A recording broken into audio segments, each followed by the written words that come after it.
টি-20 বিশ্বকাপ জয়ের পর যখন পুরো ভারত আনন্দে ভাসছিল, ঠিক সেই সময়েই একটি ঘটনা ঘিরে শুরু হয় বড় বিতর্ক।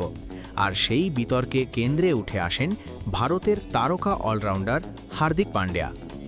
ফাইনাল ম্যাচ জয়ের পর স্টেডিয়ামের পরিবেশ ছিল একেবারে উৎসবমুখর। খেলোয়াড়রা একে অপরকে জড়িয়ে ধরছিলেন, আনন্দে নাচছিলেন, উদযাপন করছিলেন ঐতিহাসিক এই জয়।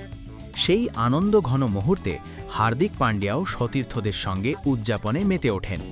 তার কাঁধে জড়ানো ছিল ভারতের জাতীয় পতাকা, যা প্রতিটি ভারতীয়র কাছে গর্বের প্রতীক। এই আনন্দ উদযাপনের মাঝেই তিনি এক পরিচিত নারীর সঙ্গে মাঠের একপাশে যান এবং সেখানে স্বাভাবিক কিছু মুহূর্ত কাটান। কিন্তু সেই দৃশ্য ক্যামেরায় ধরা পড়ার পরই শুরু হয় বিতর্ক। একজন আইনজীবী অভিযোগ করেন, জাতীয় পতাকাটি যেভাবে ব্যবহার করা হয়েছে তা হয়তো সম্মানজনক ছিল না। এই অভিযোগের ভিত্তিতে থানায় একটি অভিযোগ দায়ের করা হয়।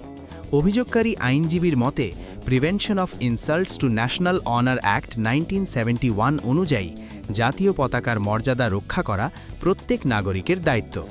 যদি কেউ প্রকাশ্যে পতাকার অসম্মান করে, তাহলে তার বিরুদ্ধে আইনি ব্যবস্থা নেওয়া যেতে পারে।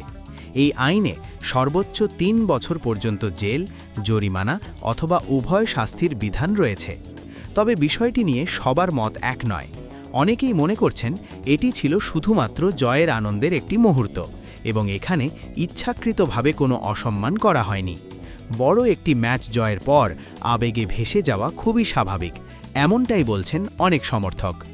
অন্যদিকে আরেকটি পক্ষের মতে, জাতীয় পতাকা একটি দেশের সম্মান এবং পরিচয়ের প্রতীক, তাই যে কোনো পরিস্থিতিতেই এর যথাযথ মর্যাদা বজায় রাখা উচিত এবং এ ধরনের বিষয়ে আরও সতর্ক হওয়া দরকার। এই মুহূর্তে সবচেয়ে বড় প্রশ্ন হল, এই অভিযোগ কি সত্যিই বড় আইনি সমস্যায় ফেলতে পারে হার্দিক পান্ডিয়াকে, নাকি তদন্তের পর বিষয়টি স্বাভাবিকভাবেই মিটে যাবে? এখনও পর্যন্ত কোনো চূড়ান্ত সিদ্ধান্ত আসেনি, বিষয়টি তদন্তাধীন রয়েছে। এদিকে সোশ্যাল মিডিয়াতেও এ নিয়ে ব্যাপক আলোচনা চলছে। কেউ হার্দিক পান্ডিয়ার পাশে দাঁড়াচ্ছেন এবং এটিকে সাধারণ একটি মুহূর্ত হিসেবে দেখছেন, আবার কেউ আইনের দিক তুলে ধরে সমালোচনা করছেন। সবকিছু মিলিয়ে ঘটনাটি এখন শুধুমাত্র একটি উদযাপনের মুহূর্ত থেকে বেরিয়ে বড় একটি বিতর্কে পরিণত হয়েছে। এখন দেখার বিষয়, শেষ পর্যন্ত এই ঘটনার কী পরিণতি হয় এবং সংশ্লিষ্ট কর্তৃপক্ষ কী সিদ্ধান্ত নেয়।